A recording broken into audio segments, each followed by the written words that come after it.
आप सारे साधकों को हमारा प्रणाम।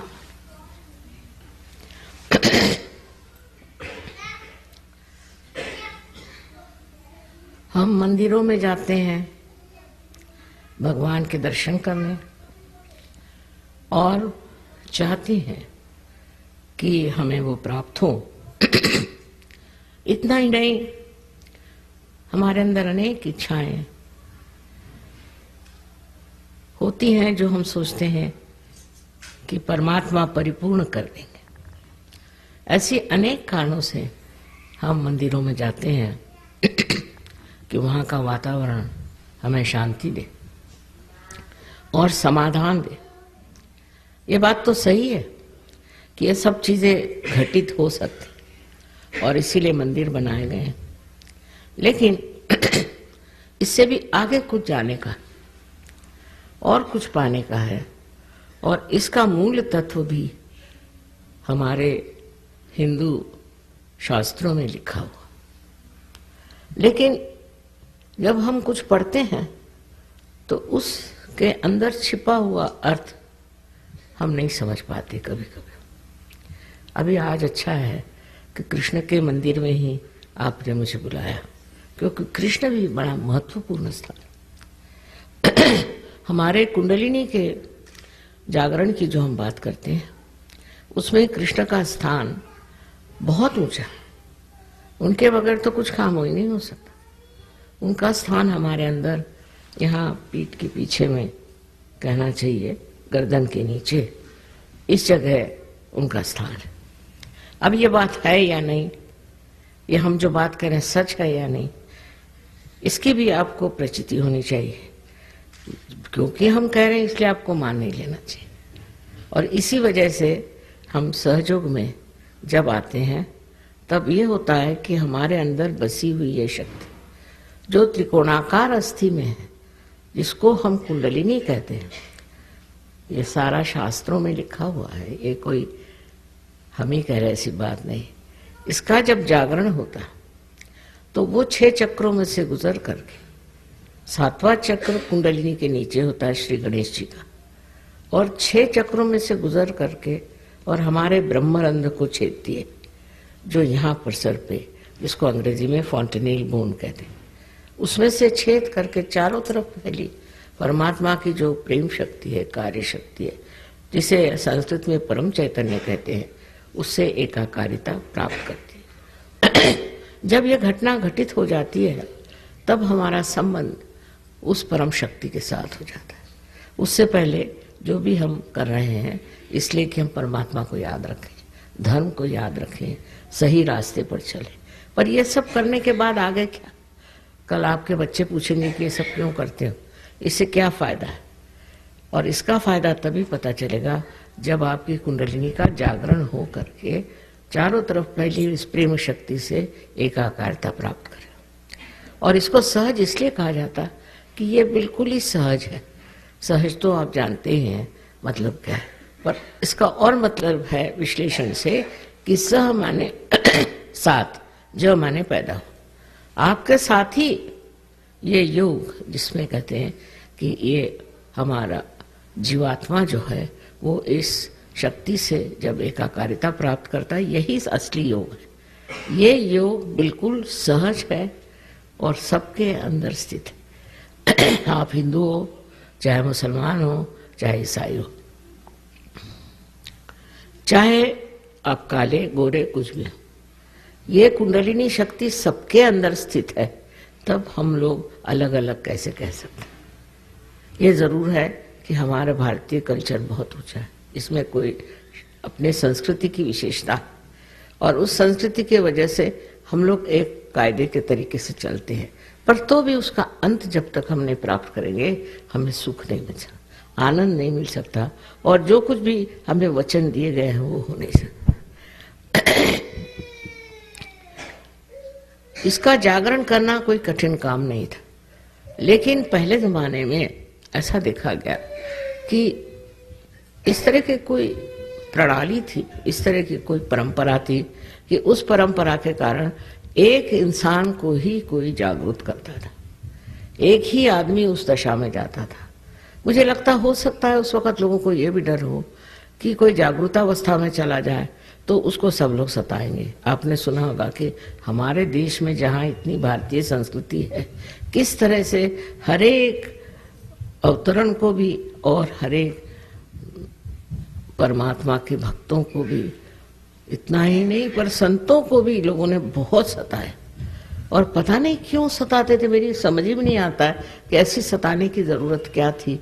पर कुछ ऐसा हो जाता था स्वभावतः कि वो लोग संसार में रहने लायक नहीं रहते। आपने ज्ञानेश्वर जी के बारे में भी सुना होगा कि इनको इतना सताया कि 23 साल की उम्र में उन्होंने अपनी समाधि ले ली। जीते जागते 23 साल की उम्र में उन्होंने अपनी समाधि ले ली। इतना हम लोगों ने उन्हें सताया। उसके कारण ये थी कि मनुष्य समझ ही नहीं पाता था कि ये जो सूक्ष्म बात कहते हैं इसमें कोई अर्थ है। और इसलिए इस तरह की बहुत सी घटनाएं अपने देश में भी हुई कि लज्जाजनक है। हम लोगों ने संत साधुओं को बहुत सताया, बहुत छला क्योंकि वो प्रेम में रत थे। उनका विश्वास तो था ही भयंकर जबरदस्त था और वो प्रेम में रत रहते थे। इस वजह से शायद हो कि लोगों को अच्छा नहीं लगा। बहरहाल उसका कारण कुछ भी हो, बात एक कहने की ये है कि हमें भी उस चीज को प्राप्त कर लेना चाहिए। आज समाज में सहयोग 72 देशों में चल रहा है, तो ऐसी कोई समस्या खड़ी नहीं होगी जब आप संत हो जाएंगे तो आपको कोई तकलीफ होगी। पर संत होने के लिए कोई चीज छोड़ना छाड़ना ये गलत बात है। कि जैसे बुद्ध धर्म आने पर लोगों ने ये शुरू करी चीज, लेकिन तब आदि शंकराचार्य 6ठी शताब्दी में आए और उन्होंने कहा सब बेकार चीजें। खुद उन्होंने संन्यास लिया था क्योंकि उन्हें कार्य करना था, पर उन्होंने कहा इस तरह का संन्यास लेना, इस तरह के कपड़े पहनना, इसे जो बुद्ध मार्ग है वो सब गलत है। आप अपने ही घर में बैठ के अपने ही हालत में इसको प्राप्त कर सकते हैं। उन्होंने सबसे ज्यादा सहयोग पर लिखा और उन्होंने ये कहा कि जब आप इसको प्राप्त करते हैं, जब आपके अंदर ये घटना घटित होती है तो ठंडी ठंडी आवाज सलीलम सलीलम ये शब्द उन्होंने लगाया। और इस तरह से उन्होंने कहा कि हमारे अंदर इस तरह से ये घटित होने के बाद धीरे धीरे सलीलम सलीलम ये परमात्मा की जो चैतन्य शक्ति है अंदर बहना शुरू हो जाती। सबसे ज्यादा आदि शंकराचार्य जिन्होंने कि अपने हिंदू धर्म को स्थापित किया, फिर से स्थापित किया, उन्होंने इस पर इतना कुछ लिखा पर कोई विचार ही नहीं करता, उधर ध्यान नहीं देता। और उन्होंने ये जो हम जिसे अंग्रेजी में वे लोग वाइब्रेशंस कहते हैं उसको स्पंद शब्द लगा। स्पंद, हृदय में स्पंद होता है ना, हृदय का स्पंद, ऐसे ही उनका ये स्पंद हाथ से बहता है। ये सब घटित होना चाहिए अगर हम उनको मानते हैं तो। और अगर हम हिंदू धर्म को मानते हैं तो आदि शंकराचार्य को पहले मानना चाहिए। वो बड़े भारी देवी भक्त थे, ये तो बात है, और हम लोग सभी देवी भक्त हैं। और इसकी वजह ये हुई मेरे ख्याल के उसके बाद किसी ने इधर ध्यान ही नहीं दिया, किसी ने कहा नहीं, और दुनिया भर की चीज़ें कहना शुरू कर दी कि कुंडलिनी के जागरण से ये नुकसान होता है, वो नुकसान होता है, ये तकलीफ होती, वो तकलीफ। ये बिल्कुल झूठ, सरासर झूठ बात है। ऐसे कुछ नहीं होता। जिस परमात्मा ने आपको बनाया, मनुष्य बनाया, उनकी खुद की इच्छा है कि आप इसको प्राप्त करें। और ये आपकी स्वयं की माँ, अपनी अकेली माँ है, आपकी माँ है, और आपके बारे में सब कुछ जानती है। आपसे कुछ गलतियां भी हुई होंगी, आप में कुछ आकांक्षाएं रही होंगी, आप चाहते होंगे कि हम ये बन जाए, कुछ स्वप्न रहे होंगे। उनको पूरित करने के लिए ये लालायित है कि आपको अपना दूसरा जन्म प्राप्त हो, और ये देना चाहती है। वो आपको कैसे तकलीफ देगी? जब आप पैदा हुए थे तो सारी तकलीफें तो माँ ने ही उठाई थी, आपने कुछ उठाई थी क्या? इस तरह की गलत सलत बातें, धारणाएं फैला करके लोगों को और भी वंचित कर दिया, हटा दिया गया कि असलियत के। ये सही है कि मेरा जन्म एक ईसाई धर्म में हुआ था, तो शालिवाहन के हम वंशज हैं, तो वो किसी कारण से वो लोग ईसाई हो गए थे, लेकिन मेरे माँ और बाप दोनों भी संस्कृत के बड़े भारी विद्वान थे और उन्होंने इस पर बहुत कुछ विचारणा की थी। उनका कोई धर्म छोड़ने की बात ही नहीं है। असल में बात ये कि जो धर्म का बड़ा धर्म है, जिसे हम स्वधर्म, शिवाजी महाराज ने कहा था कि अपना स्वधर्म बढ़ाइए, स्वधर्म बढ़ाइए। स्व क्या? स्व आपकी आत्मा है, और उसका धर्म बढ़ाने को शिवाजी महाराज कह गए थे। उस स्वधर्म की बात ही हमारे माता पिता ने कहा था कि सबका स्वधर्म बढ़ाओ। उसमें ये सब चीजें कि हम ये हैं, हम वो हैं, वो खत्म होके हम विश्वव्यापी हो जाते। हम विश्वव्यापी हैं। हमें किसी ने ये नहीं बताया कि आप सीमित रहें। हम विश्वव्यापी होने की बात जो है, ये सब हमारे घर में हमारे माँ बाप ने ही पहले में कहा था, और उन्हें मालूम था कि मेरा जन्म किस लिए हुआ।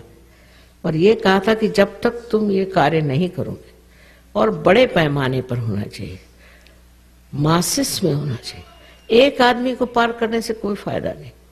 जब ये कार्य तुम कर लोगी तभी तुम इस पर बात करो, नहीं तो दूसरी गीता हो जाएगी, किसी की खोपड़ी में नहीं जाएगी, नहीं तो दूसरे कुरान हो जाएगा, और सब भलती सलती चीजें करने लग जाएंगे, इधर उधर दौड़ने लगेंगे। तो इस वजह से उन्होंने कहा था कि इसमें अगर प्रामाणिकता रखनी है तो पहले चाहिए कि आप इस चीज को प्राप्त करें, इस चीज का पता लगाएं कि एक कुंडलिनी के जागरण का जो कार्य है वो एक इंसान में न होते हजारों में हो जाना चाहिए। अब तो सालों तक, मेरे 47 साल की उम्र तक मैं इसी की खोज करती रही कि मानव में क्या खराबी है, क्यों मानव नहीं प्राप्त कर सकता, हर एक आदमी में क्या फर्क। मेरे फादर पुराने बहुत देशभक्त थे, और उनका संबंध बहुत सारे लोगों से आता था। वो पार्लियामेंट के मेंबर थे, कॉन्स्टिट्यूएंट असेंबली के मेंबर थे, और उनके साथ रहने से मुझे लोगों से बहुत संबंध आता था। बहुत सामाजिक होने की वजह से लोगों से संबंध आता, और मैं देखती थी कि इनमें क्या दोष है, क्यों इनकी कुंडलिनी नहीं जागृत हो सकती। उसके बाद मेरे पति भी ऐसे नौकरी पर रहे और ऐसी जगहों पर रहे कि वहाँ भी बड़ा सामाजिक जीवन था। उस जीवन में मैंने यही खोज लगाने की कोशिश की कि मानव में ऐसी कौन सी बात है जिस वजह से मानव इसे प्राप्त नहीं कर सकता। बाद में जब मुझे पता चला कि इस तरह के मेल जोल से ये चीज़ बन सकती है, तो मैंने ये काम 1970 साल में शुरू किया। 1970 में सिर्फ एक स्त्री हमारी शिष्या उनके आई थी, अब वो नहीं रहे, काफ़ी उम्र थी उनकी, लेकिन उसके बाद 12 लोग हो गए। उसके बाद में करते करते आज आप देख रहे हैं कि 72 देशों में सहयोग बहुत फैल गया। सबसे तो कमाल है हिंदुस्तान में है, इसमें मुझे विशिष्टता नहीं लगती, क्योंकि हमारा धरोहर ही है, ये हमने पहले ही से प्राप्त किया हुआ। हिंदुस्तान में लाखों लोग हैं, उसको मैं विशेष बात इतना नहीं समझती, पर रशिया में जिन्होंने कभी भगवान का नाम नहीं सुना, कोई मंदिर में नहीं गए, कोई मतलब ही नहीं रहा, ये लोग वो भी लाखों में, ये कैसे हुआ?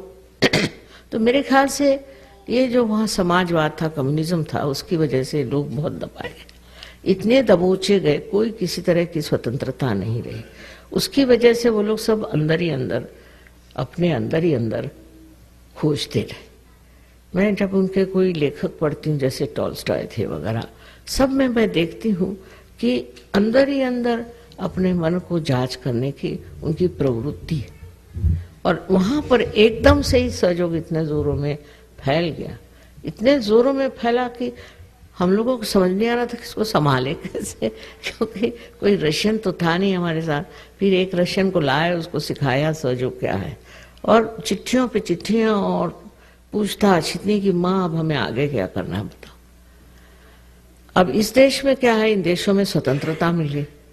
अब स्वतंत्रता का मतलब होना स्व का तंत्र, स्व माने आत्मा का तंत्र जानो, तब आप समझ पाओगे, नहीं तो उसके बगैर की स्वतंत्रता है। हर तरह की आगे आ जाइए कहने, आइए, can you move little bit.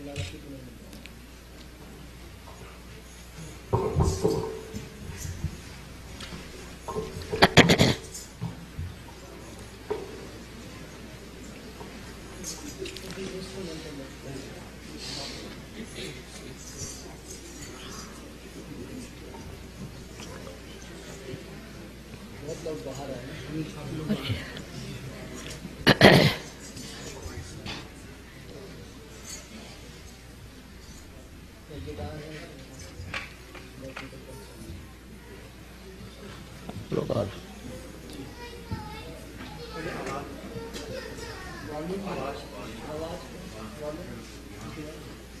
मेरी आवाज सुनाई दे रही ना? हाँ? मेरी ठीक? You can come this side, all of you.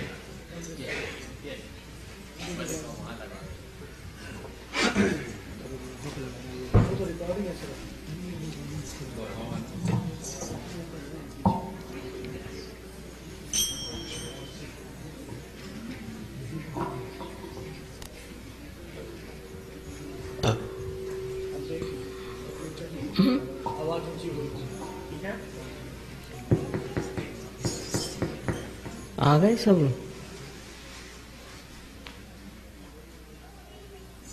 ठीक है, अब आवाज ठीक हो गई? बहुत अच्छी। बाहर तक लोग थे, सुन नहीं रहा था। अब बाहर जाएगी आवाज? बाहर जाइए बाबा। आप लोग यहाँ आ जाइए ना, क्या बात है, आ सकते हैं। सहयोगियों को पीछे कर दो। सहयोगी हैं? नहीं, बाहर तो दूसरे सहयोगियों को पीछे कर दो। हाँ, आप लोग सहयोगी can go out, I think let them come in. You have heard me so many time. सहयोगी to move back, please. Please. तो आपको सहयोगियों को बुलाना नहीं चाहिए था। ये लोग तो हमेशा ही हमको सुनते रहते हैं, और फिर हिंदी में इनको क्या समझ में आएगा?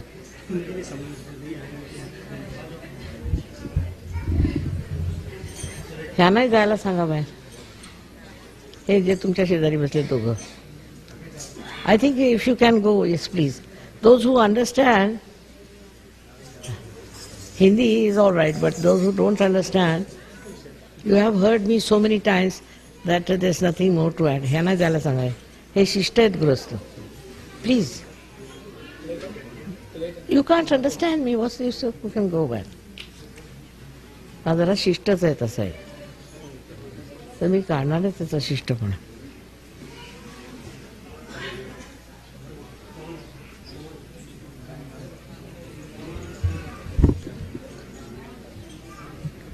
अगर सहयोगी बुलाओ तो ये पूरा हॉल ही भर जाए.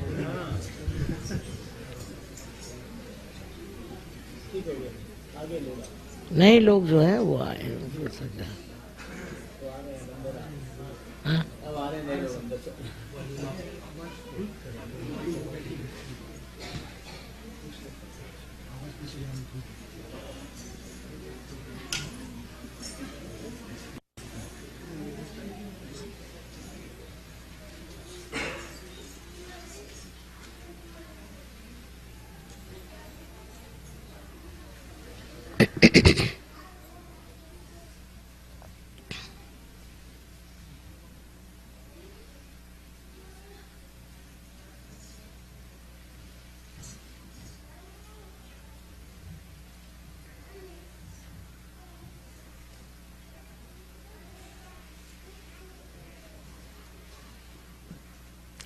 तो मैं आपसे स्वधर्म की बात कर रही थी.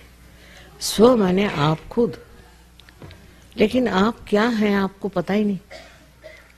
आप बाह्य से जानते हैं, पर अंदर से आप क्या हैं ये कुछ आप जानते नहीं. इसलिए आपके आत्मा की जागृति होनी चाहिए. आत्मा जो है आपके चित्त आने चाहिए, चित्त में आना चाहिए. जब वो आएगा तभी आप अपने को जानिएगा. अभी तक आप अपने को जानते ही नहीं है. तो आप जब कहते हैं मैं ये करता हूँ, मैं, तो ये मैं है कौन, इसका तो पता लगना चाहिए कि मैं कौन है. और जब इस मैं का पता चलता है तो हैरान ही होते कि हम जैसे कोई एक बूंद सागर में मिल जाता है, उस तरह से हम पूर्णतया लुप्त हो जाते. उस सागर में, उस प्रेम के सागर में लुप्त हो जाते. और वही सागर, वही परम चैतन्य हमें सब कुछ देता है.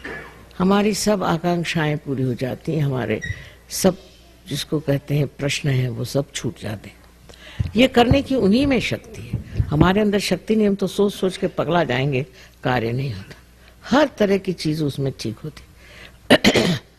आपको अब जैसे बहुत सी चीजें हैं, अब जैसे सामने श्री कृष्ण का वो समय है जबकि उन्होंने युद्ध में क्या बात करी थी गीता, उसको भी समझने के लिए मेरे ख्याल से जब तक आपका स्वधर्म जागृत नहीं होगा आप समझ नहीं पाए। पहली बात है कि कृष्ण ने कहा भक्ति में कि पुष्पम फलम तोयम, तुम कुछ भी हमें दो तो वो हम स्वीकार कर लें।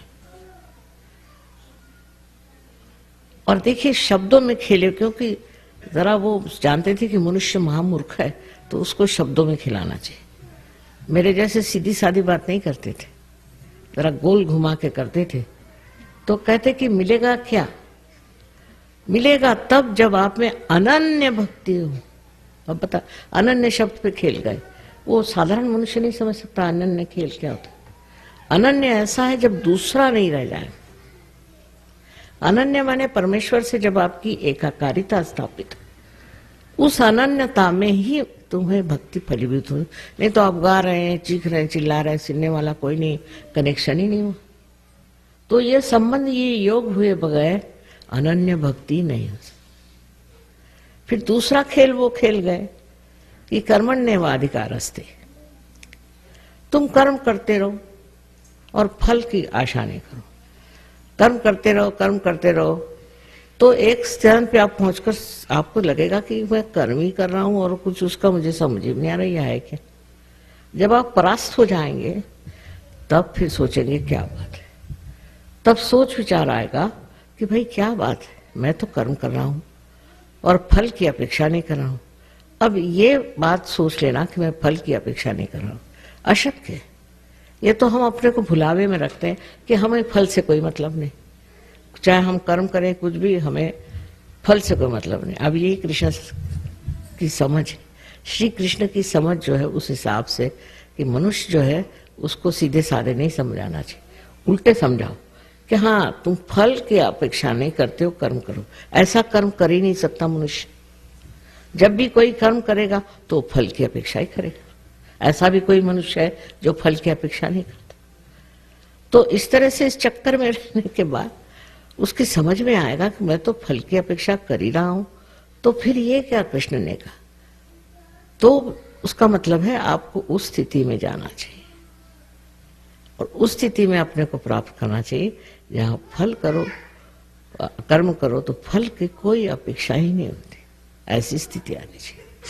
इतना साफ साफ उन्होंने भक्ति मार्ग और कर्म मार्ग को अपने इसमें समझाया।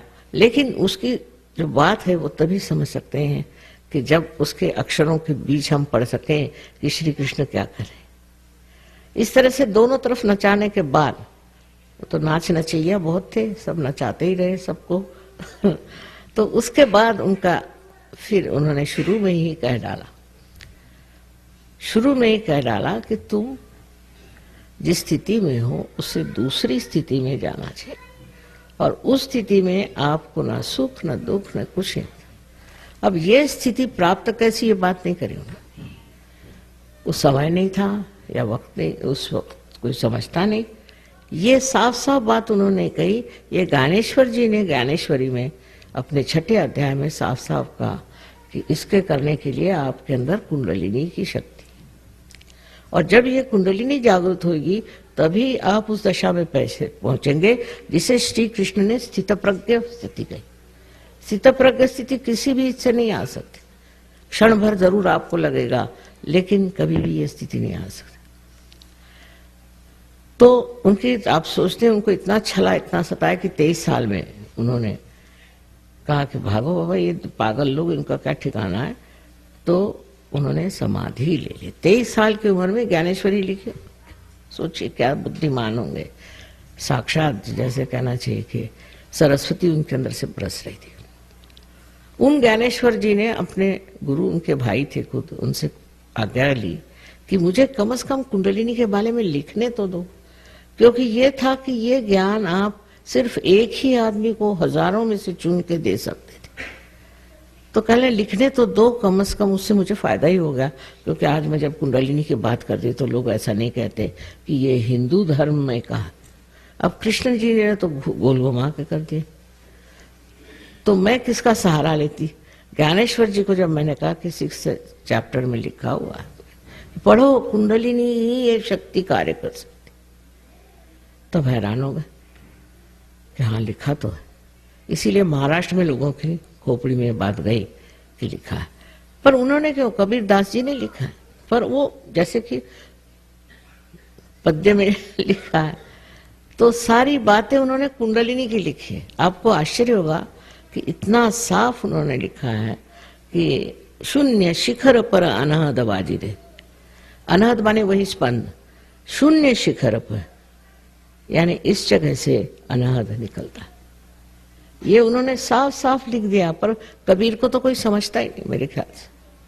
ईड़ा पिंगला सुख मन नाड़ी रे, ये जो 3 नाड़ियां हैं इसका वर्णन इतना सुंदर दिया उन्होंने।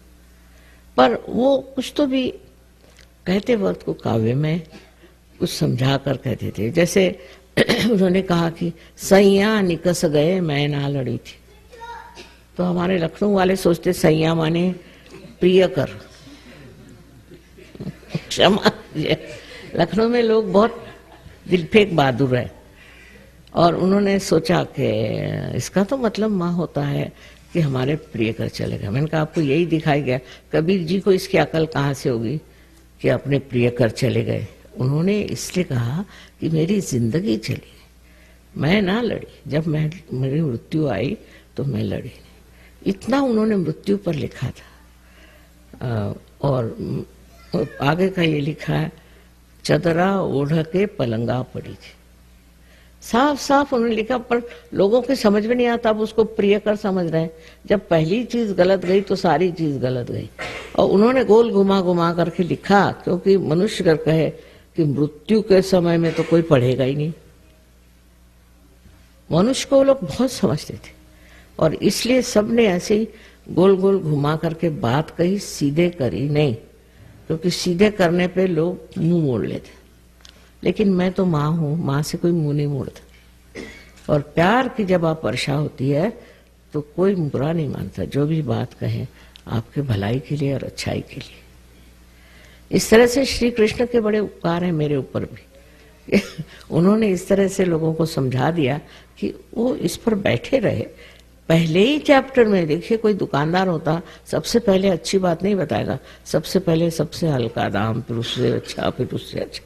लेकिन वो दुकानदार नहीं थे, तो उन सबसे पहले बताता कि स्थितप्रज्ञ हो जाए, स्थितप्रज्ञ हो जाइए। होंगे कैसे, इस पर उन्होंने जो विश्लेषण किया है वो भी बड़ा मजेदार है। अब मैंने इसमें यही सोचा कि मनुष्य को सीधे सीधे सादी बात कह दो, और अगर आप उनको जागरण ही दे दो तो फिर उसके बाद बात ही क्या होनी, फिर उसके बाद कोई सवाल नहीं। अब कल भी वहां बहुत से लोग थे, हिंदुस्तानी खासकर, बहुत मुझसे सवाल पूछ रहे थे। पढ़े लिखे होंगे, कुछ थोड़ा बहुत जानते भी होंगे, तो हिंदुस्तानी ज्यादा सवाल पूछ रहे थे, और यहाँ के लोग नहीं, यहाँ के चुपचाप बैठे सुन रहे थे कि माँ क्या। जब उन्होंने सवाल पूछा, सब खत्म हुआ, मैंने कहा अब लोग जाने लगे, अब सवाल बंद करिए। तब सवाल बंद हुए और तब जागरण का कार्य हो। तो ये सवाल जवाब की बात नहीं है, ये पाने की बात है। आप मंदिर में आए, आपने सब कुछ किया, इतना सुंदर बनाया मंदिर, सब कुछ है, लेकिन आपने प्राप्त किया क्या? स्थितप्रज्ञता नहीं प्राप्त। इस चीज को समझ लेना चाहिए। तो इसमें मंदिर का दोष नहीं है, आपका दोष है कि आपने उस चीज को अभी तक प्राप्त करने की चेष्टा नहीं की, उसको किसी ने दिया ही नहीं या हुआ ही नहीं, वो बातचीत ही नहीं। और उसके बाद आप देखिए क्या हाल आपका हाल हो जाता है। अभी यहाँ पर बहुत सारे हिंदुस्तानी आए हुए हैं, और हमारे यहाँ बहुत से सहयोगी भी हिंदुस्तानी हैं। उनका जीवन ही बदल गया, हर तरह से, हर मामले पर वो ठीक हो गए। तो उसी तरह आप सबको ये प्राप्त हो, क्योंकि आप सबको बिल्कुल इसकी पूर्णतया अधिकार है। हर एक आदमी को ये अधिकार है कि इस चीज को प्राप्त करे। ये कोई एक के लिए नहीं, सारे संसार के लिए परमात्मा ने कुंडलिनी बनाई हुई है, और सबको अधिकार है कि इस कुंडलिनी का जागरण प्राप्त करें। अब जब इन चक्रों में से देखिए, आप यहाँ पर बनाए हुए हैं, इसमें से जब 6 चक्रों में से जब कुंडलिनी गुजरती है तो इन सारे चक्रों को वो प्लावित करती है, प्लावित करती है, और जिसको अंग्रेजी में नरिश कहते हैं। और उसके बाद में उन सबको संगठित कर देती, एक अभी एक सूत्र पे बांध देती। अपने अंदर के जो कुछ भी आपस के झगड़े हैं सब खत्म हो जाते हैं। फिर बाहर के भी झगड़े खत्म हो जाते हैं। जैसे आपको अच्छा लगेगा सुन करके कि ये जो बीच में हरे रंग के चक्र है, इसको हम नाभि चक्र कहते हैं। नाभि चक्र में किसका वास है? लक्ष्मी नारायण का। लक्ष्मी नारायण का वास है। लक्ष्मी नारायण अगर जागृत हो जाए तो लक्ष्मी का वास हो जाता है। लक्ष्मी का वास और पैसे के वास में एक बड़ा फर्क है।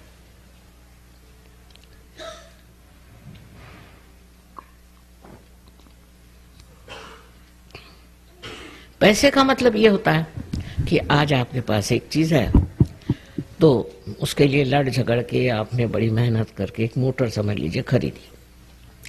मोटर घर में आई लेकिन संतोष नहीं आया, समाधान नहीं आया। अब आप कहते घर बनाओ, फिर आपने मेहनत करके घर बनाया, उससे भी समाधान नहीं है। और सारा आज का जो अर्थशास्त्र है, इकोनॉमिक्स है, वो सारा इसी एक प्रिंसिपल पे है कि मनुष्य कभी किसी भी चीज से समाधान ही नहीं होता, उसको भगाते रहो।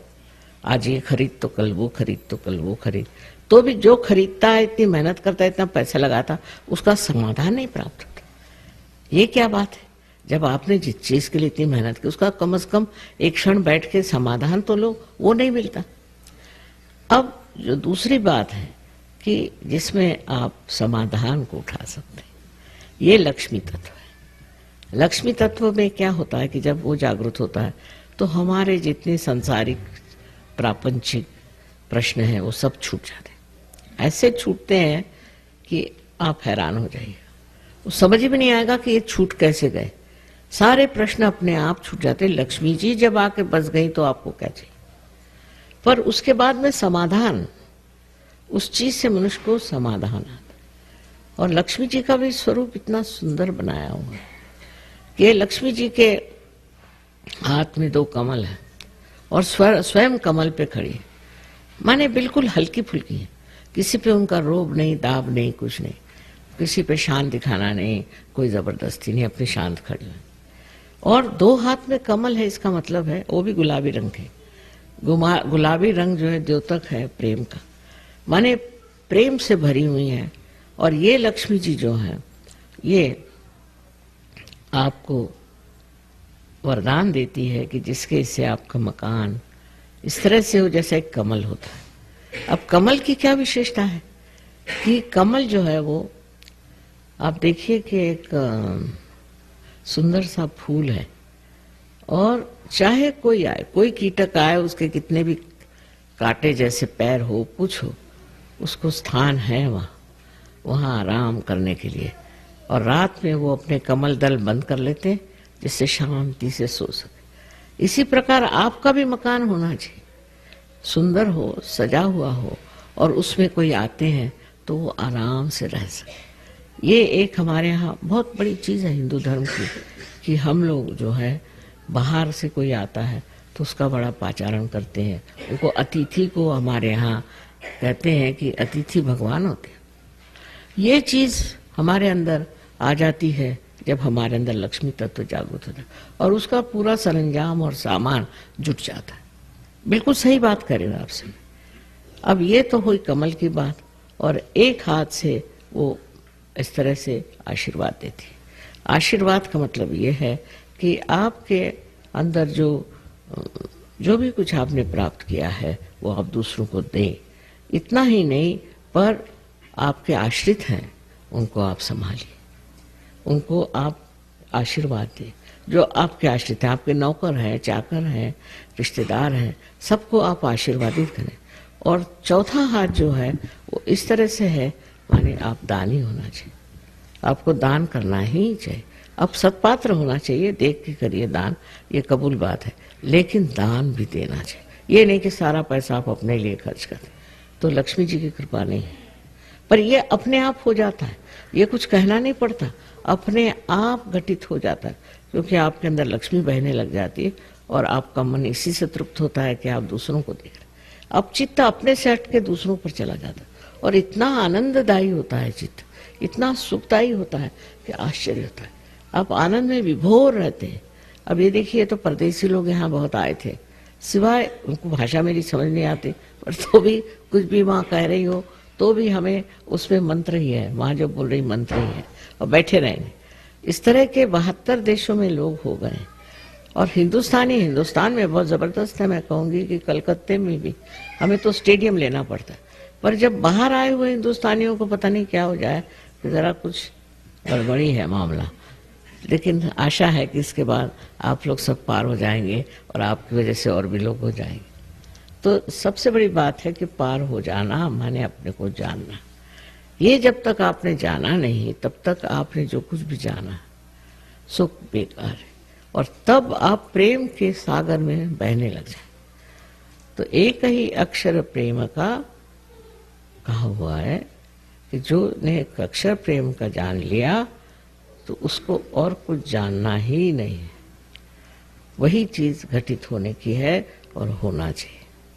अब फिर मैं कहूँगी कि आपको कुछ सवाल हो तो पूछ ही लीजिए, पर बहुत टाइम मत दीजिए क्योंकि टाइम कम है, मुझे भी जाना है आश्रम में। तो आप जो भी चाहें सवाल पूछ सकते हैं।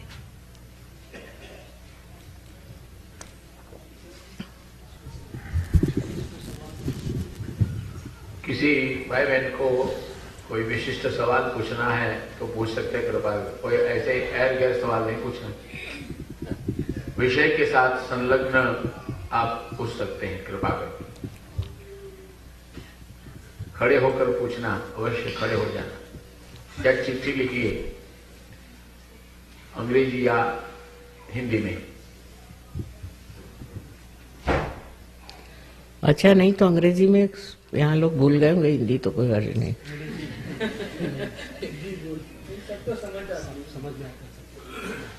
आपने फरमाया था कि हिंदी में बोलेंगे, तो मैंने कहा हिंदी में बोलेंगे। हिंदी में ठीक है। अच्छा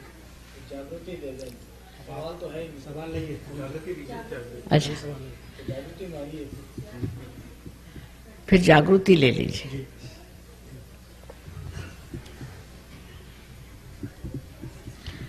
आप कृष्ण की भक्ति करते हैं। किसी को पूछना है तो बहुत आसान है, इसको प्राप्त होना बहुत आसान।